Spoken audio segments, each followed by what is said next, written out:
안녕하세요. 혹시 끝도 없는 서류 작업, 또 한없이 느린 의사결정 때문에 답답했던 적 없으신가요? 우리가 흔히 관료주의라고 부르는 정부 시스템 말이죠. 그런데 만약에 지금보다 훨씬 더 나은 방법이 있다면 어떨까요? 오늘 이 시간에는 21세기에 걸맞은 정말 빠르고 유연한 정부를 어떻게 만들 수 있는지 그 방법을 한번 알아보겠습니다. 자, 그럼 이거부터 한번 생각해 볼까요? 도대체 왜 관료제는 이렇게 느릴까요?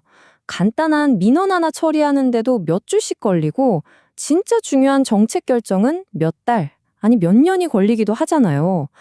우리 모두가 한 번쯤은 느껴본 이 답답함, 그 근본적인 원인이 대체 뭘까요? 사실은요, 지금의 정부 시스템은 아주 오래전, 그러니까 산업시대의 필요에 맞춰서 정말 기가 막히게 설계됐던 거예요. 모든 걸 표준화하고 통제하고 또 예측 가능하게 만드는 게 최고였던 시대였죠. 하지만 지금 우리가 사는 21세기는 완전히 다르잖아요? 속도, 적응력, 그리고 혁신이 훨씬 더 중요합니다. 바로 이 지점에서 과거의 성공 공식이 오늘날의 발목을 잡는 그런 근본적인 불일치가 생겨나는 거죠. 그럼 첫 번째 파트에서는 바로 이 관료주의의 역설에 대해 좀 더 깊이 들어가 볼게요. 안정을 위해서 만들어진 시스템이 왜 이렇게 정신없이 빨리 변하는 세상에서는 힘을 못 쓰는지 그 원인을 제대로 한번 진단해 보겠습니다. 현대 정부의 기본 운영 체제는요, 사회학자 막스 베버가 제시한 이상적 관료제 모델에서 시작됐다고 볼 수 있어요. 위에서 아래로 이어지는 계층제, 각자 맡은 일만 하는 전문화, 그리고 아주 공식적인 규칙에 기반한 이 시스템. 원래는 산업시대에 효율성과 공정성을 최고로 끌어올리기 위해 만들어진 거였죠. 자, 근데 여기서부터가 정말 흥미로운데요.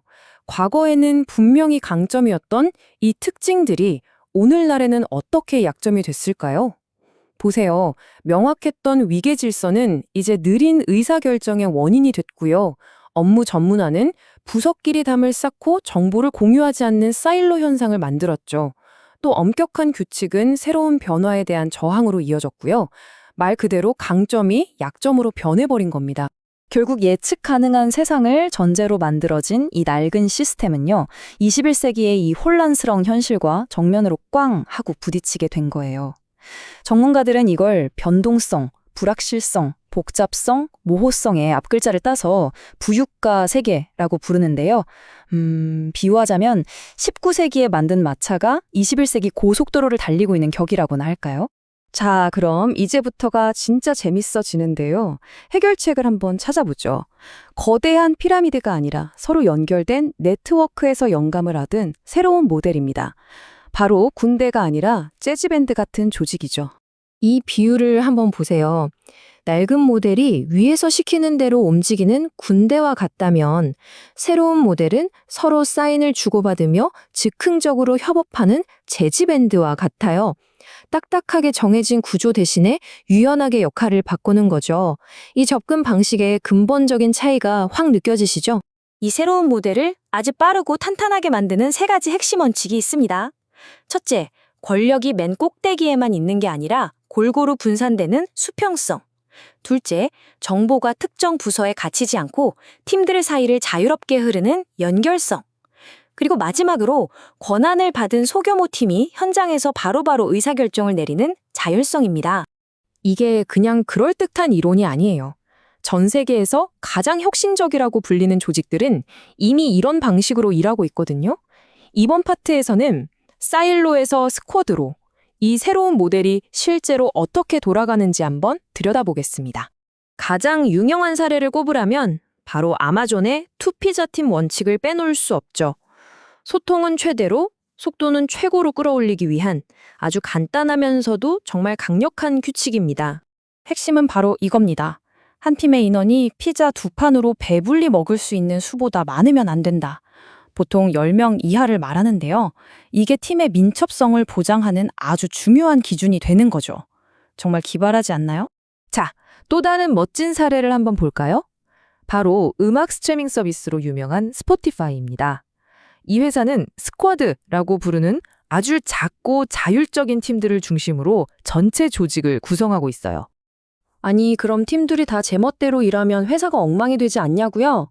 스포티파이는 트라이브, 챕터, 길드라는 아주 독특한 구조로 이 문제를 해결합니다. 비슷한 스쿼드끼리 붙어서 트라이브를 만들고요. 다른 스쿼드에 있는 전문가들, 예를 들면 디자이너면 디자이너끼리 모여서 전문성을 공유하는 챕터를 만들죠. 또 관심사가 같은 사람들끼리 자발적으로 모이는 길드도 있고요. 이렇게 해서 자율성과 전문성, 두 마리 토끼를 다 잡는 겁니다. 그런데 말이죠. 단순히 조직 구조만 바꾼다고 해서 모든 게 해결되는 건 아닙니다. 어쩌면 가장 근본적인 변화는 리더십과 소통 방식, 그러니까 우리의 마음가짐이 바뀌는 데서 시작될지도 몰라요. 바로 저는 잘 모릅니다라고 솔직하게 말할 수 있는 힘이죠.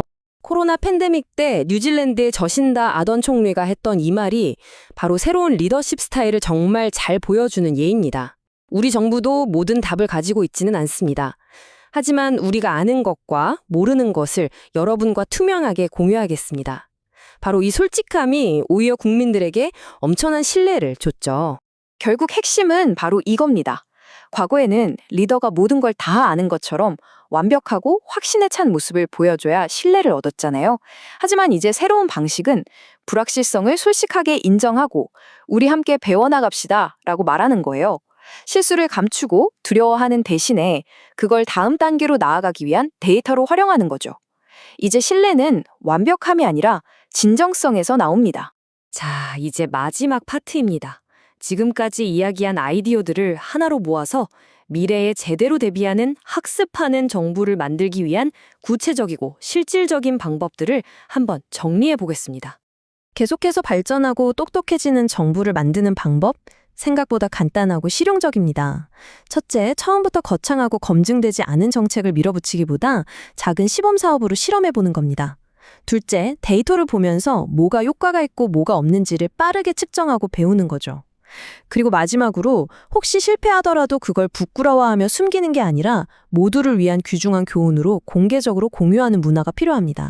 오늘 우리가 나눈 모든 이야기는 어쩌면 이 한 문장으로 요약될 수 있을 것 같습니다. 19세기에 만들어진 조직으로는 21세기의 문제를 풀 수 없다. 우리가 왜 변해야만 하는지 이보다 더 강력하게 말해주는 문장이 또 있을까요? 자, 이제 모든 내용을 마무리하면서 여러분께 질문 하나를 드리고 싶습니다. 지금 여러분이 살고 계신 동네나 지역 사회에서 권한을 가진 작은 팀을 통해서 완전히 새롭게 바꿀 수 있는 절차나 과정이 있다면 그건 과연 무엇일까요? 이 질문에 대해 한 번쯤 생각해 보시는 것도 아주 의미 있을 것 같습니다. 들어주셔서 감사합니다.